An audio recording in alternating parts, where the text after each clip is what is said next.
Hi guys, good afternoon. So இதயம் serial review பார்த்துடலாமா? அதுக்கு முன்னாடி நம்ம சேனலை சப்ஸ்கிரைப் பண்ண மறந்துடாதீங்க. லைக் பண்ணுங்கள், ஷேர் பண்ணுங்கள், கமெண்ட்ஸ் பண்ணுங்கள். I am so disappointed today episode அப்படின்னு தான் சொல்லணும். ரொம்ப டிஸப்பாயின்மெண்ட் ஆகிட்டேன் கைஸ்.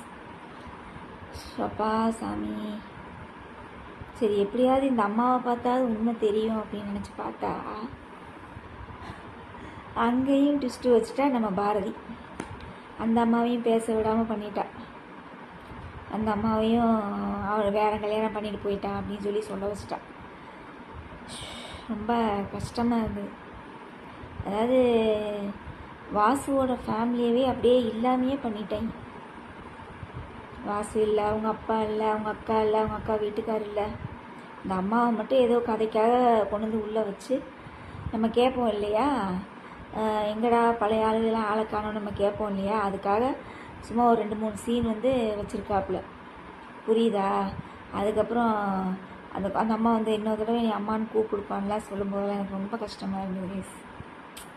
என்னதான் இருந்தாலும் தான் பிள்ளையோட இதயம் இன்னொருத்தன் உடம்புல இருக்கும்போது எப்படி இருக்காது கேஸ், அதோட வலி ரொம்ப கஷ்டமாக இருக்கு. அதுக்கப்புறம் இவன் வந்து எங்கே கைஸ் அந்த குடும்பத்தை பார்த்தான் சொல்லுங்கள்? அதுக்கப்புறம் ஃபுல்லாக அந்த ஆண்டாள் அழகர் கலையே வச்சு ஓட்டி நம்மளை கழுத்தை அழுத்தாங்க 2-3 மாதம்.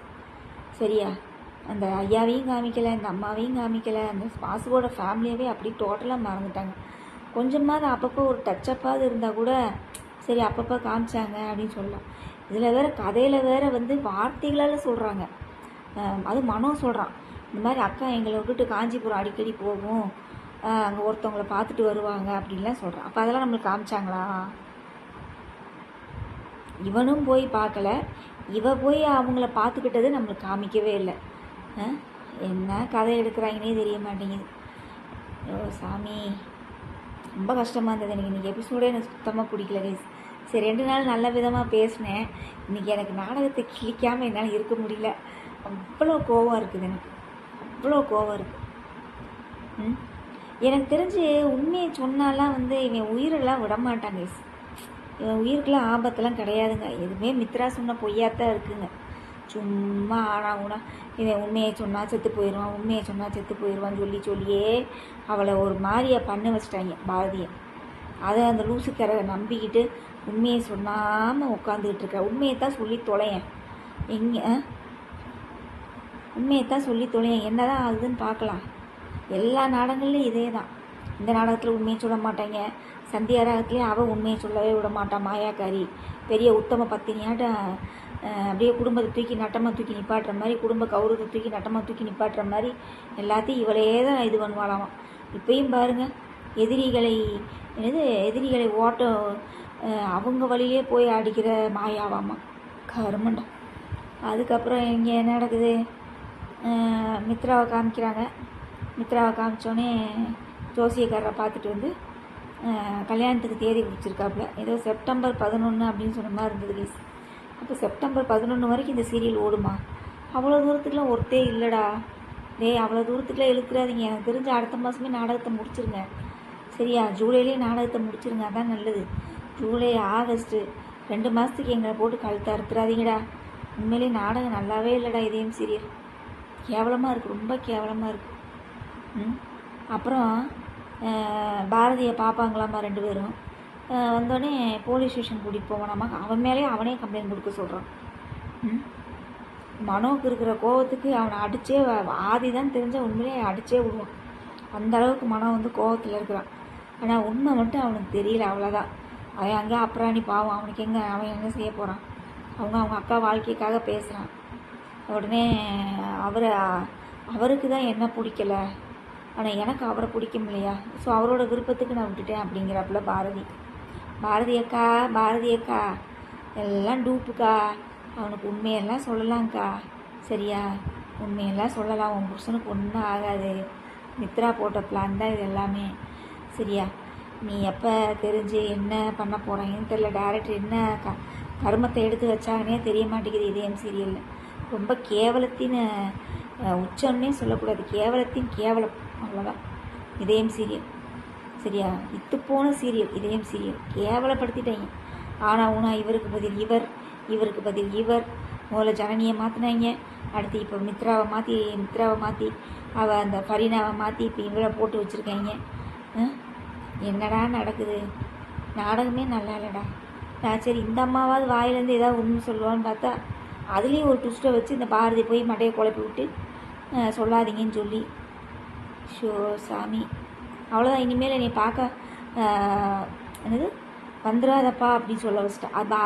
அதாவது என்ன தெரியுதுன்னா, இதுலேருந்து இந்த அம்மா வந்து இந்த சீரியலில் கிடையாதுன்னு நினைக்கிறேன். சும்மா ஒரு 2 சீனுக்காக அந்த அம்மாவை வச்சுருப்பாங்களாட்டு இருக்குது. நம்ம கேட்டோம்ல, அதுக்காக. நீ வந்து நான் உங்களை பார்க்க வரமாட்டேன்மான்னு நீ என்னமோ அந்த குடும்பத்தை பார்த்து கிழிச்ச மாதிரி பேசுகிற ஆதி. சும்மா அந்த அம்மாவையும் அந்த ஐயாவையும் நீ என்ன போய் பார்த்த? என்ன அவங்களுக்காக நீ முதல்ல சொல்லு. சும்மா என்னமோ இப்போ வந்து நீ பார்க்க வரமாட்டேன்னொன்னே நான் வரலம்மா அப்படின்ட்டு போகிறான் பாரு.